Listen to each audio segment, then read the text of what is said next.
You've worked hard to earn and save. Now it's time to make your money work hard for you. This is Empower Your Retirement with Frank and Frankie Guida of A Better Way Financial. All right, guys, let's talk Social Security. And first off, I want to say, we are not here to fearmonger. We don't think Social Security is going away. It's going to be here, but they are going to have to adjust it. I mean, there's even a disclaimer on the Social Security statements that we get now, right, guys? Mm-hmm. Oh, yeah. Yeah, it's right on their website, too. I mean, something's going to happen. Yep, something has to happen. What's going to happen? Well, we don't know. We don't know. But something is definitely going to happen. Yep, and people are worried about what that something could be and about the future of Social Security. So apparently putting their money where their mouths are, or so they think. Because so far this fiscal year, 276,000 more people have filed for benefits, which is a 13% increase over last year. And many are taking them at the earliest possible age of 62 because of this fear that the program won't be around for long. But are they missing something? And is there a way to better maximize our benefits? Well, you know, Heather, there's no question that if our country continues to do the things that it's been doing, our national debt's just going to keep going up and up and up. And I don't see how they can keep Social Security as it is now. Right. But, you know, it seems like we do have a new administration and there's new ideas that are coming in.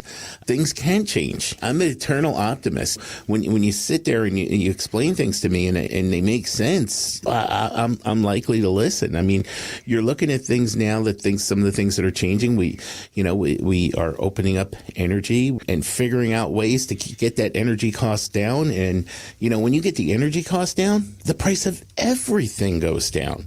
Then you look at the tariffs, you know, and you know, I know a lot of folks are worried about the increased prices of the tariffs, but you know, you have to look at things the other way too. Whereas they're a whole nother income stream for the country, along with opening up more opportunity for the country to have more businesses here, you know, and there's two ways to do things.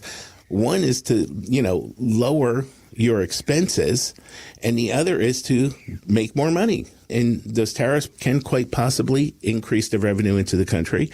And then, you know, what about cutting expenses? I mean, we've seen some of the things that DOGE has done, and if we can save some of that money, even that can help. So these are things that I'm looking at to, you know, help out with the Social Security situation as well.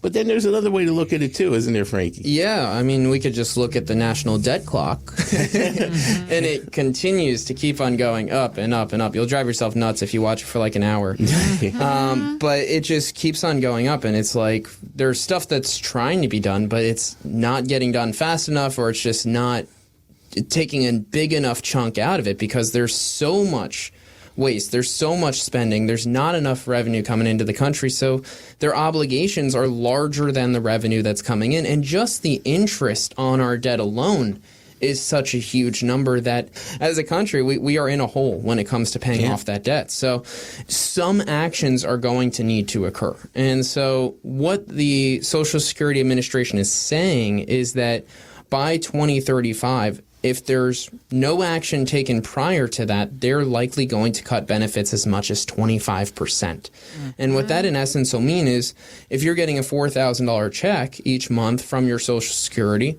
well, that could go down to $3,000 a month because you're getting a 25% reduction in that Social Security. So, yes, that does not mean it's completely going away. You're not going from $4,000 to zero. Mm-hmm. But now we have to figure out, well, where am I going to get that extra $1,000 a month? And it's something that you really want to plan for in your retirement because these things can happen. And we don't have complete control over, well, what's Social Security going to pay us? So we want to make sure that we have that in our planning, that if something happens, we do have the extra savings to help get us by if Social Security is not going to be able to provide that full amount that they were saying it was going to do. And perhaps this is why we're seeing 13% more people this year signing up at age 62 as well. And a lot of people taking them at the earliest ages because they want to get in before any of these cuts happen. And so some people might be thinking, well, if those cuts aren't happening until I'm making it up 73, well, at least that's 10 years I get the full benefit before they cut it on me. Okay. The problem with that, too, though, is they're not just going to cut it for the people who turned it on at full retirement age or at 70. they're cutting it for everybody. They're cutting it if you turn on at 62, if you turn on at 65, pretty much everybody. If they cut it 25%, that's impacting anybody on that Social Security system. So it is something that you want to take into consideration as you're making that decision as to when should I turn on my Social Security. It's also a complicated question. When should I turn on my Social Security? There are so many different ways to file. There are ways that you could file based off of your own Social Security benefit. You could file based off of your spouse's Social Security benefit. You could file based off of a deceased spouse's Social Security benefit, or even a former spouse. So there's so many different options. Kids can file based off their parents. I mean, it can get a little wacky. So it's important to coordinate the benefits to maximize the benefits themselves. We're talking about, if it gets cut from $4,000 to $3,000. Well, if we're taking it too early, we're already starting at $3,000, and they're going to cut it from there. So it's important to really, really understand Social Security and how to maximize it. Yeah, and doing the planning is what's going to make a difference, because if you don't have the planning done for you, it's really just a shot in the dark trying to guess and say, well, I'll just take it at this time.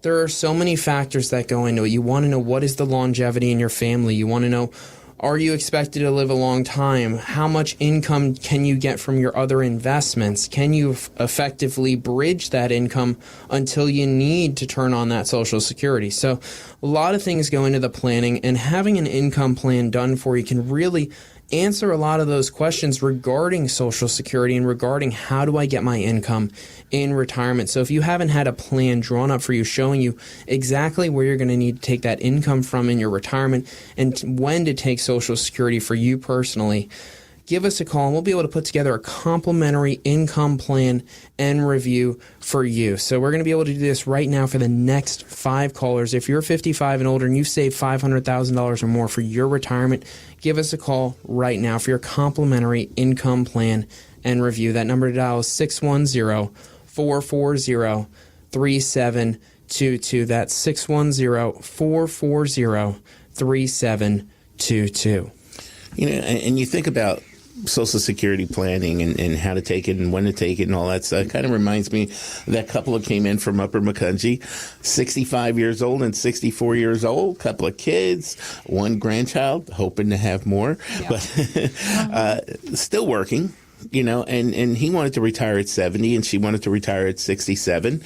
They had no pension.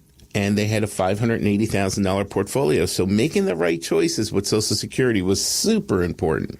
Yeah, and they wanted to make sure that they were getting the maximum out of it over their lifetime. They had planned a long, healthy life. We were planning for 90, so we said, your genes are good, your health's good, let's make sure that we plan out till 90. And we looked at, well, what is the situation when it comes to your income from Social Security? And his Social Security income was substantially higher than what her Social Security income was going to be. So she actually would be able to get more income based off of 1/2 of her husband's amount rather than taking her own. So we looked at it to see, well, when is the best time to turn these on? And for her, it made sense to turn on her own Social Security benefit at her age 67, which in essence is the most she would be able to get from her own benefit, and when you include the fact that 1/2 of his is going to be higher. So we turned on hers at age 67, and then once he turned on his, which was best at his age 69, she was going to be able to convert over to 1/2 of his. So utilizing this Social Security strategy, they were going to be able to get significantly more than the other Social Security strategies out there. In fact, they were projected to get $125,000 more of income from Social Security than if they were to turn on their Social Security incomes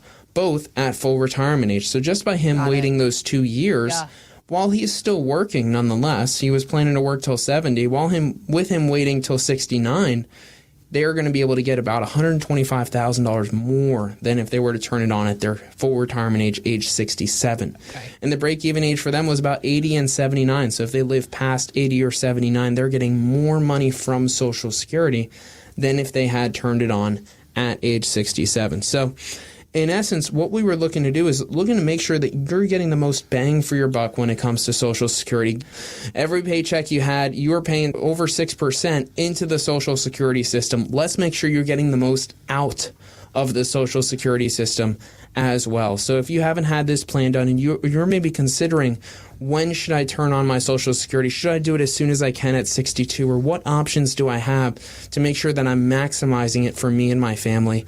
Give us a call, and we're going to be able to do a complimentary income plan and review where we're going to be able to help you find out what options you have and what option could be the best for you in your retirement. So that number is 610-440-3722. That's 610-440-3722 for your complimentary income plan and review.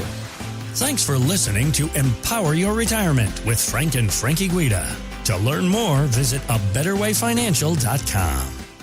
By contacting us, we'll review aspects of your retirement portfolio to include suggestions about how best to utilize estate, tax, and retirement planning strategies and other financial services, or if changing management styles is appropriate for your specific needs and objectives. Exposure to ideas and financial vehicles discussed should not be considered investment advice or recommendations to buy or sell any financial vehicle. Past performance is not a guarantee of future results. Investments can fluctuate, and when redeemed may be worth more or less than when originally invested. A Better Way Financial is not affiliated with nor endorsed by the Social Security Administration or any other government agency. Annuity guarantees rely on the financial strength and claims paying ability of the issuing insurance company. Any client experiences discussed during this show are unique to that client, and they are not meant to imply or suggest you will experience the same results. Advisory services offered through A Better Way Financial. Insurance offered through licensed professionals at A Better Way Financial. Pennsylvania Insurance License number 301779.